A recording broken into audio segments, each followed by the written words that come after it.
Hello everyone, welcome back to Sydney and Starlet, and if you are new here, welcome, enjoy the videos. So today, me and Sydney are going to be reading a little golden book. My little golden book about Martin Luther King Jr. So let's begin.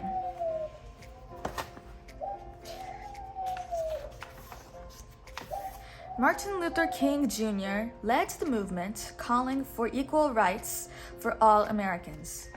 His boyhood home was filled with love. Martin had an older sister he called Chris and an older brother named Alfred Daniel. Their mother, Alberta, spoke softly and was kind. It was very easy for Martin to talk to her.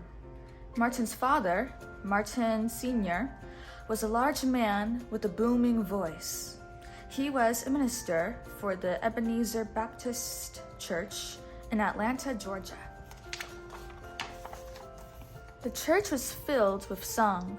Martin loved music and sang in the church choir. He enjoyed Sunday school and had many friends there. Martin got along with everyone, the children, the parents, and the teachers. But sometimes Martin's life was sad. Martin had a good friend he plays with almost every day. Then, when he turned 6, Martin went to a school for black children, and his friend went to a school for white children. One day, his boy's father told him he could no longer play with Martin because he was black. Heartbroken, Martin ran home and cried to his mother. That night at dinner, Martin's parents told him it was his duty as a Christian to love everyone, even when he was angry at them.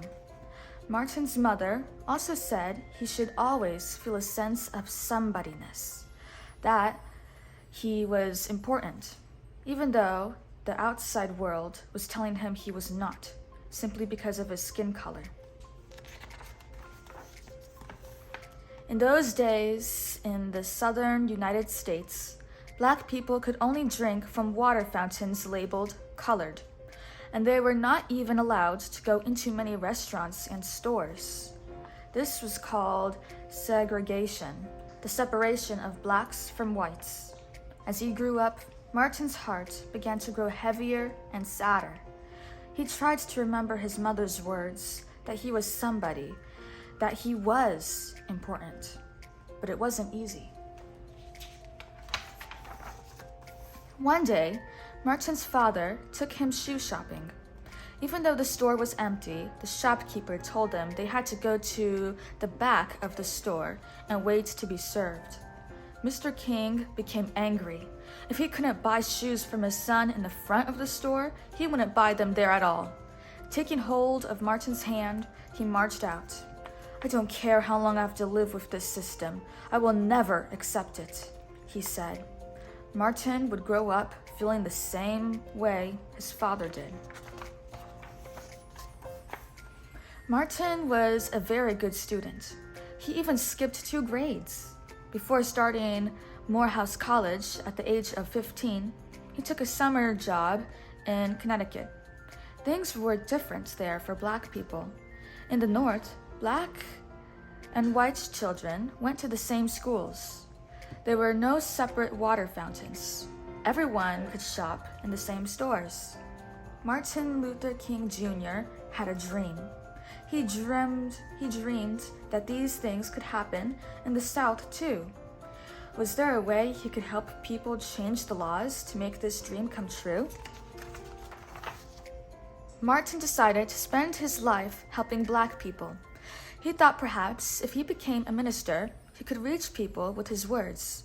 So he became an assistant minister at his father's church and went to seminary. Later, Martin entered Boston University. There, he met Coretta Scott, who was studying to be a singer. On their first date, they talked about how hard it was to be black in the United States. They talked about how people could live together in peace instead. After only 1 hour, Martin was sure he would marry Coretta one day. And he did.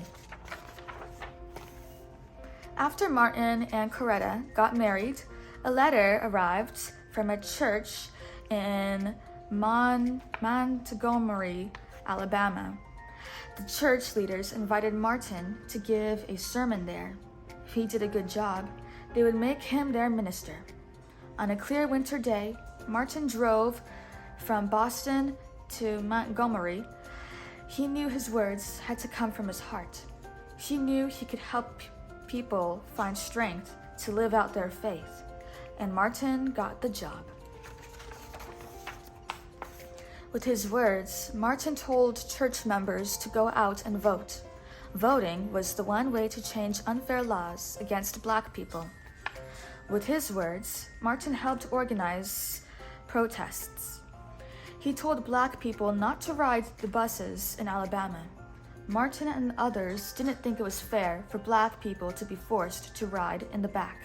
And with his silence, Martin and many others sat at the whites-only lunch counters.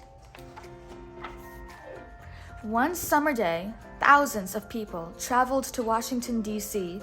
for the March on Washington for Jobs and Freedom. Martin was the last to speak that day.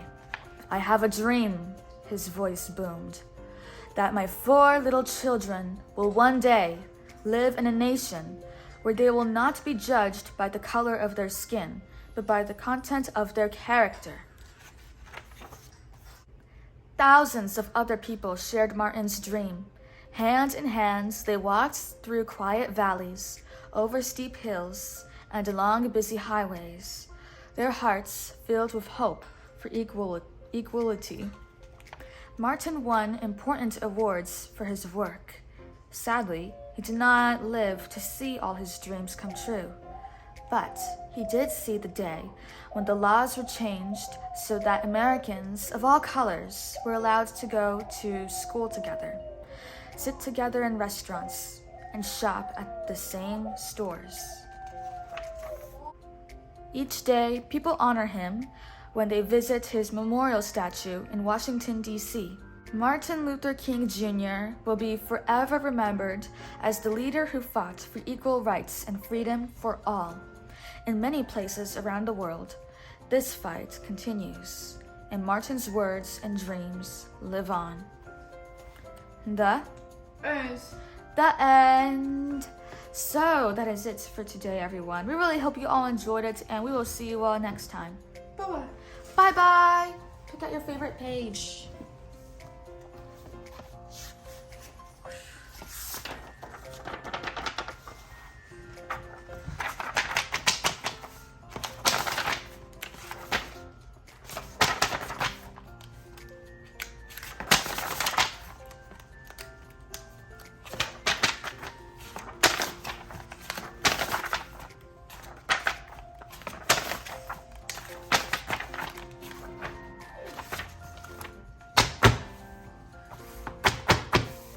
Who's your favorite person here?